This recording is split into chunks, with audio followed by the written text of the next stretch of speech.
Clearly, our system as a whole, forget rulers, elite, no elites, and people. If you zoom out, it's trying to create paradise on earth. So if we use the analogy of the Garden of Eden, once we lived in paradise, something happened, and then we were ejected. And since that point in time, we're operating under a different law. This is a Genesis shit. This is easy to understand. Everybody can understand. So we are operating, since we've been ejected from the paradise, from the Garden of Eden, we have been operating under different rules. It says so very clear, and it says you will do suffer and suffer and suffer and suffer and suffer and suffer. Everything is a suffering. So from this, a new civilization was created, and that civilization is only trying to do one thing: recreate a paradise on earth. Which means what? No stress, no worries, but really only one thing: no death. Because what is the real thing that changed from garden, no garden? Death. Innocence, life eternal, peace, carelessness. Not carelessness, carefreeness, but same. Versus now you fucked up. From now on you have to bear the consequences of your actions. And all you will have is hardship and hardship and hardship and hardship and hardship and pain and misery and suffering and war and problems, because there's scarcity and you can never find peace. So what would a sane, intelligent system in the face of such adversity try to do in order to survive? It says, I don't know how, but it's instinctive. We need to recreate a state, a paradise state. We need to recreate the Eden, but we cannot because we've been kicked out. So we have to find a solution, and the solution is easy. We need to control nature, because she's the enemy, she's the one causing death. So clearly, if you zoom out, the collective, because everybody says the elite, I don't agree. No, all of us together, the collective, is seeking life eternal. And there's a hierarchy, which with an order to things, and we're at the bottom. Some of us think that they're at the top, but you're not. And then there's some people who are at the higher levels, and all of us are subject to the same death. Everyone, whether it's Bill Clinton or the Orsini family or the people you don't know that even exist, everybody's subject to death without an exception, and everybody is in the same situation. So everybody's trying to achieve the same thing. A form of paradise where there's no death, no disease, no old age, no suffering, and there's peace. But they cannot find it, so they have to artificially create it. And it only can be done by having perfect mastery and control over nature. And this is nearly impossible unless you have a machine that is supremely intelligent and can calculate infinite number of variables all at the same time, because no human brain can ever do that, besides the human brain plugged into the flow, because the human brain who's plugged into the current of life doesn't need to know, because the current of life knows all. So if you can't be plugged into the current of life, then you need to create a machine that's absolute, and then can manage infinite variables. So what is the human family or the human collective trying to do, elite and non-elite, is to reclaim that so-called paradise. So technically we want to go back into the womb of the goddess. We can say that the Garden of Eden was the womb of the goddess. Then we were birthed into hell. And now we're trying to go back there, but we can't unless you have Jesus Christ. Right? This is what the Jesus people say. They understand this very clearly. So let's not get into the Jesus story, but this is the story. Everybody wants to go back to that paradise state. But what is paradise state? Where there is no need, no problem. You don't have to do anything for yourself. This is in the womb, pre-birth.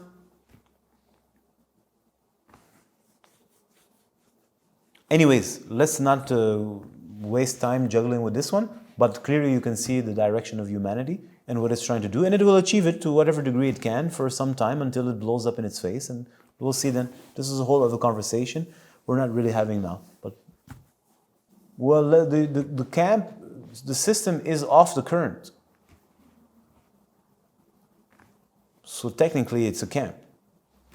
It's the supreme camp. It doesn't have access to the current of life. If it did, it wouldn't behave the way it does. It wouldn't think the way it does. It's our system and our collective minds thinks the way it does because it's missing something, and therefore it needs something it cannot find. So its thoughts or its creative process is geared towards something. If you're not missing, if you have water, you don't think of water. You think of something else. So if you don't have water, you think of how am I going to get water. So you can see how the system or how humanity thinks, and it's based on something missing. But people don't know that because this is just normal that it's missing. They don't even know that something is missing. They have decided that this is how being a human is, although it's very clearly written in the Bible. But it's not so clear, but it's clear. So our world is based on being off the current.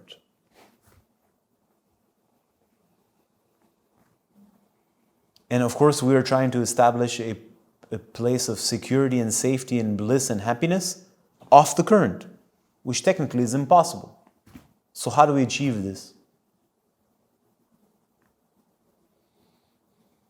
You cannot. It's an illusion. It's an illusion. That's it. That's all. No matter how intelligent human beings are, no matter how advanced their so-called machines are, sooner or later, nature in her grandeur will just shake humans off.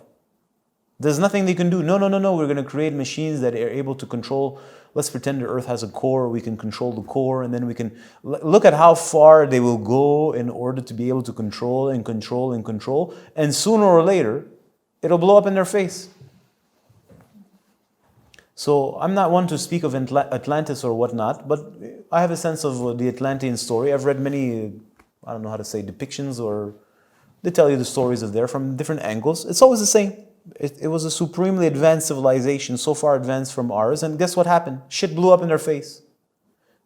That's why I kind of laugh at people who are like, worship Atlantis. I'm like, idiots, it didn't work. Why you want to go back there? But they don't totally understand this. Right? So the point is, let's pretend Atlantis existed for the sake of conversation. So they were such an advanced civilization who had a sense and an access to superpowers and mental powers that we cannot even fathom today. And yet their own world got destroyed, annihilated, and sank.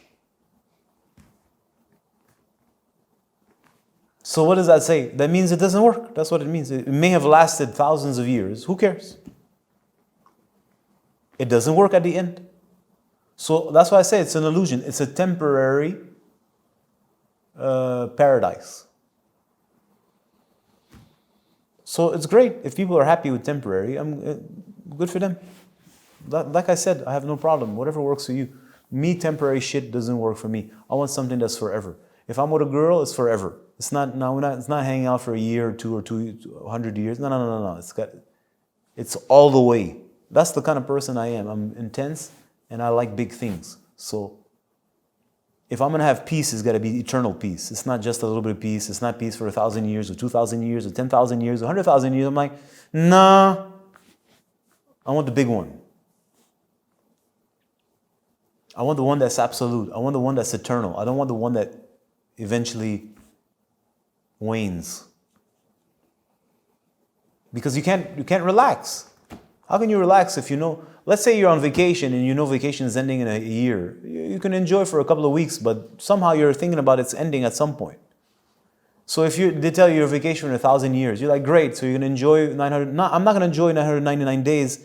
No, I'm like, from the very second, I'm like, this is going to end, so I got to prepare. So that means I have to prepare. I can't relax. Even if I relax and I can enjoy myself, I can enjoy myself only if I'm preparing. So I'm not really relaxed, I'm preparing. So why the fuck am I here? I want to go where I don't have to prepare, where I can just rest forever. You say they call this everlasting peace. Where are you going to find everlasting peace? This is the question. Again, these questions are not philosophical and not religious at all. They're practical and pragmatic as 1, 2, 3. But for people, this has become foreign because they've lost the ability to think or question themselves or observe their behavior and determine if what they're doing works or not work. You jack off. Are you satisfied? No, that's right. So you should reconsider what you're doing. That's all I'm saying. So the strategies we've adopted, they don't work for me. I'm like, no, c'est plate. That means it's boring.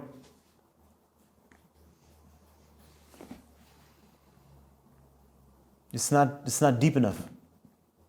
That's me. What about you?